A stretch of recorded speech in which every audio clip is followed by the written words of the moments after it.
Guys सामने हमारे है गोवो गोस अराउंड 900। तो आप देख सकते हो ये 2025 वाला वर्जन है। तो इसका हम साउंड चेक करते हैं, स्टार्ट करते हैं वीडियो।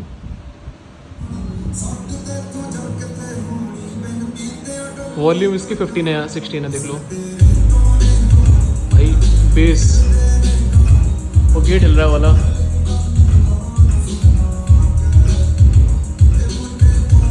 भाई बेड पे फील हो रहा है पूरा।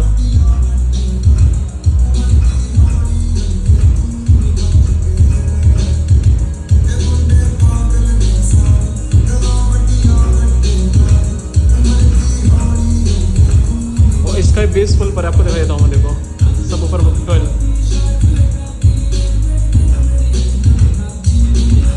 तो बताना आप गाइस कैसी लगी आपको वीडियो। भाई बहुत ही ज़्यादा ऑसम साउंड आ रहा है, बहुत ही ज़्यादा कसम से।